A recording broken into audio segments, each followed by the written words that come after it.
une anthologie des lectures des paroles de Dieu Tout-Puissant.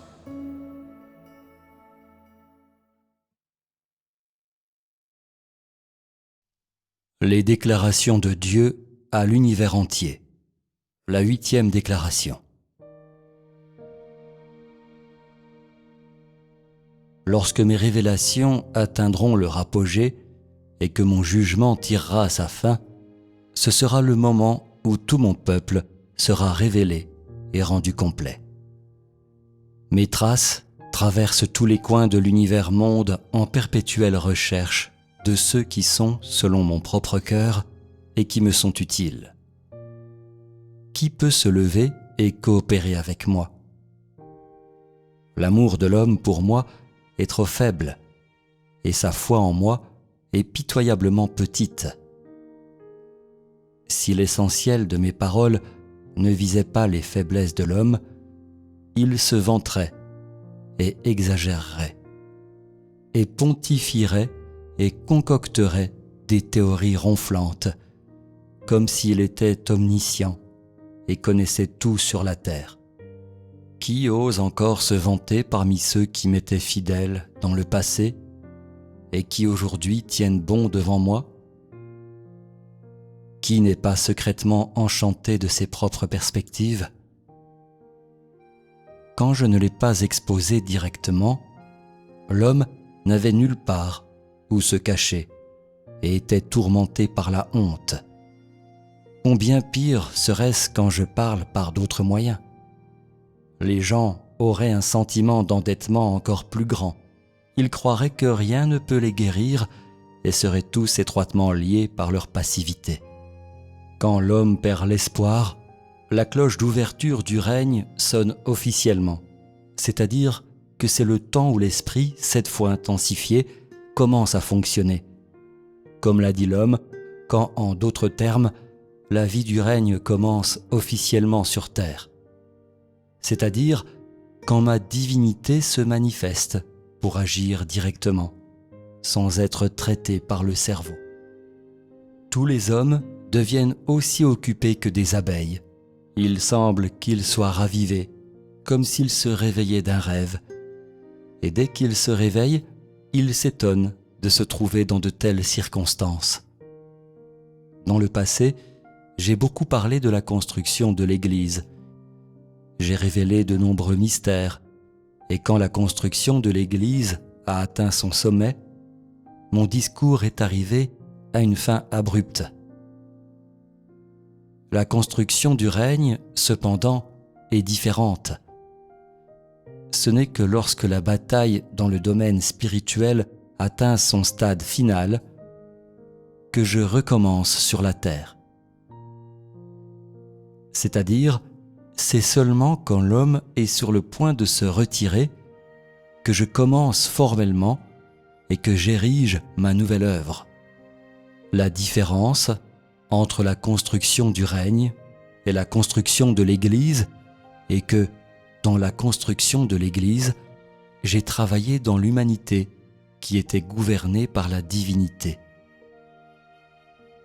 J'ai directement traité la vieille nature de l'homme, révélé directement la laideur de l'homme et exposé l'essence de l'homme. En conséquence, l'homme en est venu à se connaître sur cette base et ainsi a été sincèrement convaincu. Dans la construction du règne, j'agis directement dans ma divinité et je permets à tous de connaître ce que j'ai et je suis sur la base de connaissance de mes paroles, leur permettant ultimement de me reconnaître, moi qui suis dans la chair. Ainsi, cela met fin à toute poursuite de l'humanité envers le Dieu vague et met fin à la place du Dieu dans les cieux, dans le cœur de l'homme. C'est-à-dire que cela permet à l'homme de connaître mes actions dans ma chair et ainsi conclut mon temps sur terre. La construction du règne vise directement le domaine spirituel. En d'autres termes, la bataille du domaine spirituel est clairement mise en évidence dans tout mon peuple, et ainsi on peut voir que tous les hommes sont toujours en guerre, non seulement dans l'Église, mais encore plus à l'ère du règne. Et bien que l'homme soit dans la chair, le domaine spirituel est directement révélé, et l'homme s'engage dans la vie du domaine spirituel. Ainsi, quand vous commencez à être fidèle, vous devez bien vous préparer pour la prochaine partie de mon œuvre.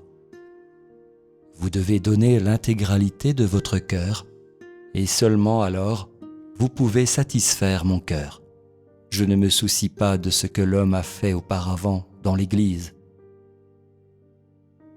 Aujourd'hui, c'est dans le règne. Dans mon plan, Satan a toujours été à mes trousses. Et comme le faire-valoir de ma sagesse, a toujours essayé de trouver des moyens pour perturber mon plan original.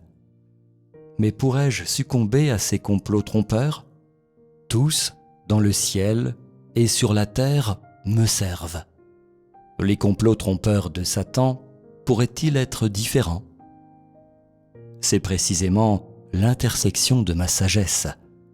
C'est précisément ce qui est merveilleux dans mes actes. Et c'est le principe par lequel mon plan de gestion entier est exécuté. Pendant le temps de la construction du règne, je n'évite toujours pas les complots trompeurs de Satan, mais continue à faire l'œuvre que je dois faire. Parmi toutes les choses dans l'univers, j'ai choisi les actions de Satan comme mon faire-valoir. N'est-ce pas ma sagesse ? N'est-ce pas précisément ce qui est merveilleux au sujet de mon œuvre ? À l'occasion de l'entrée dans l'ère du règne, des changements énormes se produisent dans toutes choses, au ciel et sur la terre, et elles célèbrent et se réjouissent. Êtes-vous différent ? Qui ne se sent pas aussi doux que le miel dans son cœur ? Qui n'éclate pas de joie dans son cœur ? Qui ne danse pas de plaisir ? Qui ne prononce pas des paroles de louange ? Dans tout ce dont j'ai parlé, et ce que j'ai dit plus haut, saisissez-vous les buts et les origines de mes énoncés, ou non? Si je ne demandais pas cela, la plupart des gens croiraient que je ne fais que bavarder, et ne pourraient pas trouver la source de mes paroles. Si vous y réfléchissez attentivement, vous connaîtrez l'importance de mes paroles. Tu ferais bien de les lire attentivement. Laquelle d'entre elles ne t'est pas bénéfique ? Laquelle d'entre elles n'est pas pour la croissance de ta vie ? Laquelle d'entre elles ne parle pas de la réalité du domaine spirituel ? La plupart des gens croient qu'il n'y a ni rime ni raison à mes paroles, qu'elles manquent d'explication et d'interprétation. Mes paroles sont-elles si abstraites et insondables ? Vous soumettez-vous vraiment à mes paroles ? Acceptez-vous vraiment mes paroles ? Ne les traitez-vous pas comme des jouets ? Ne les utilises-tu pas comme des vêtements pour couvrir ta laide apparence ? Dans ce vaste monde, qui ai-je personnellement examiné ? Qui a personnellement entendu les paroles de mon esprit ?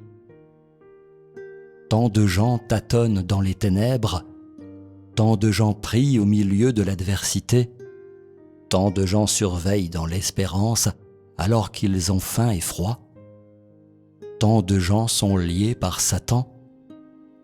Cependant, tant de gens ne savent pas où se tourner. Tant de gens me trahissent au milieu du bonheur. Tant de gens sont ingrats.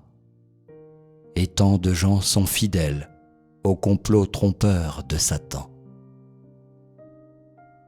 Qui parmi vous est Job ? Qui est Pierre ? Pourquoi ai-je fait mention de Job plusieurs fois ? Et pourquoi ai-je souvent parlé de Pierre ?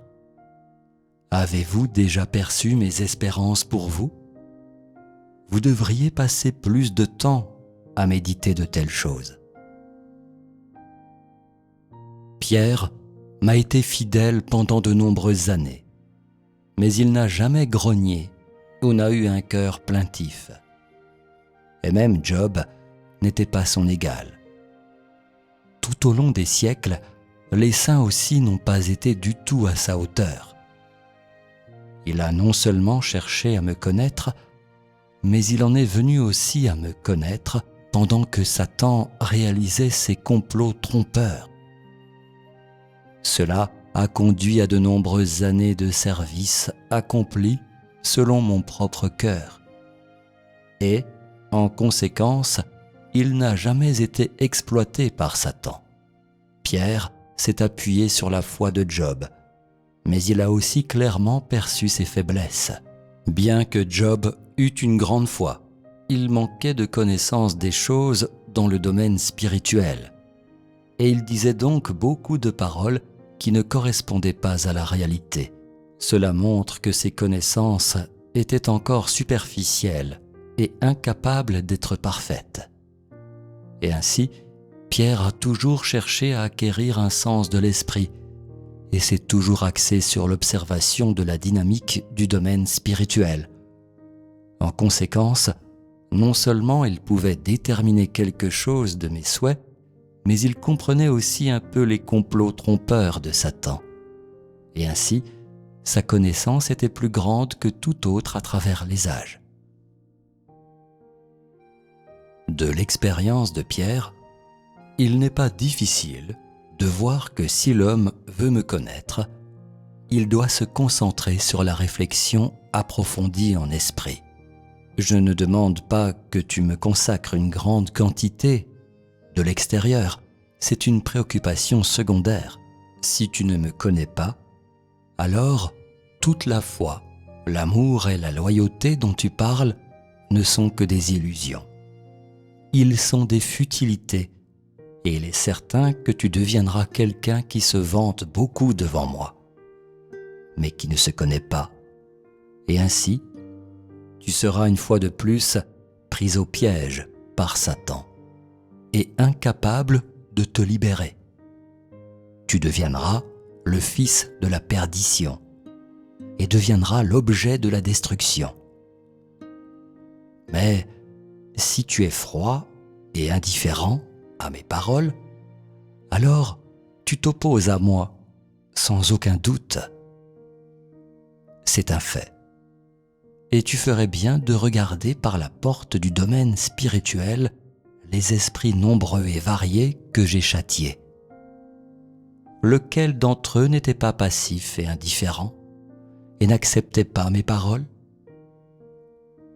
Lequel d'entre eux n'était pas cynique envers mes paroles? Lequel parmi eux n'a pas essayé d'avoir une emprise sur mes paroles? Qui parmi eux n'a pas utilisé mes paroles comme une arme défensive avec laquelle se protéger? Ils n'ont pas cherché à me connaître à travers mes paroles, mais les ont simplement utilisées comme des jouets avec lesquels s'amuser. En cela, ne se sont-ils pas opposés directement à moi? Qui est mes paroles? Qui est mon esprit? Tant de fois, j'ai posé de telles paroles devant vous. Mais les avez-vous vues plus précisément et plus clairement? Vos expériences ont-elles jamais été vraies? Je vous le rappelle encore une fois, si vous ne connaissez pas mes paroles, ne les acceptez pas et ne les mettez pas en pratique. Alors, vous deviendrez inévitablement l'objet de mon châtiment. Vous deviendrez sûrement une victime de Satan.